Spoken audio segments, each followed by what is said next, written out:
Ja haastattelussa meillä on tänään Popan uusi päävalmentaja Juho Lehtonen. No Juho, mitä kuuluu? Ihan hyvä. Kausi alkaa sunnuntain ja hyvät fiilikset. Hyvä. Kesä tulee. Hyvä.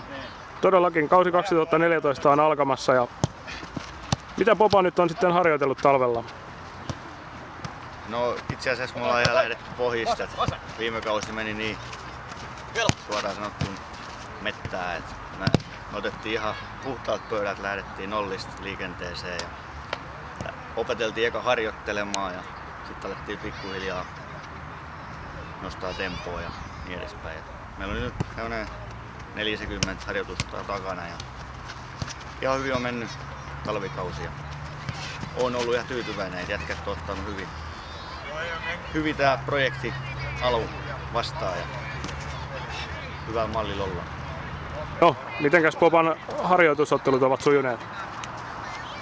No, mulla oli tarkoitus, että otetaan vähän kovempia joukkueet vastaan harjoitusotteluita, että saadaan toi kovia pelejä alle ja otettiin nelostivarijoukkueet, mitkä on 2 sarjatasoa ylempänä ja ne meni tosi hyvin, haastettiin ihan mielestäni ihan ok nelostivari kärkijengejä ja sitten otettiin vähän heikompia, heittomerkein heikompia joukkueet vastaan, niin niistä tulokset sitten ei ollut niin kauhean hyviä, mutta se just näyttää sen, että jokaiseen peliin tarvii latautua sitten taistelutahdolla.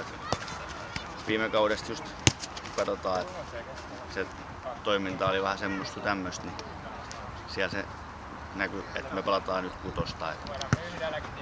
Tällä kaudella just jokaiselta odotetaan, että 110 lasissa jokaisessa suorituksessa, harjoituksissa, peleissä ja niin edespäin.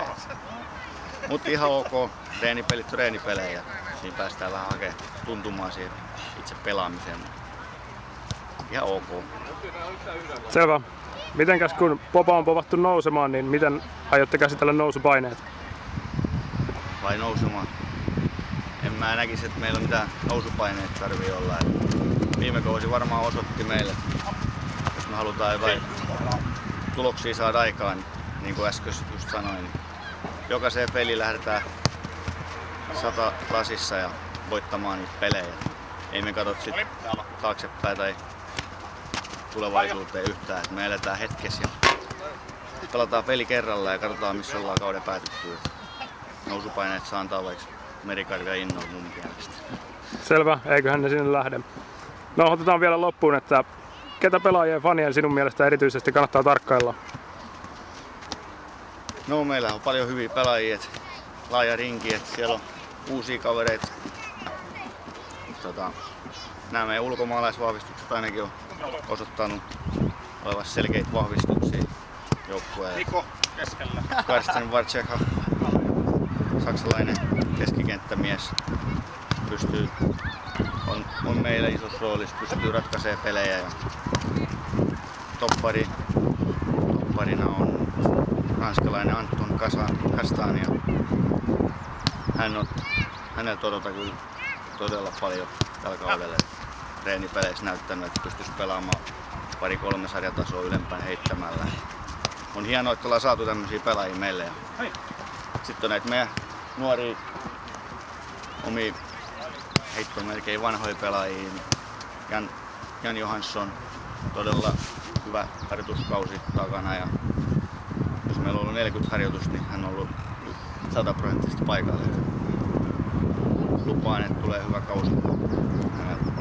Morjes Jukka Vehmas, mitä kuuluu? Ei, hyvä kuuluu. Aurinko paistaa, futiskesä lähenee. Mikä parempaa? Hyvä. Ja onnittelut. Sinut valittiin Popan kapteeniksi tälle kaudelle. Mitä tämä merkitsee sinulle? Kiitos, kiitos. Kyllä se on aina semmoinen kunniaosoitus, kun kuitenkin pelaajatkin ton valitsi keskuudestaan. Paljon merkitsee.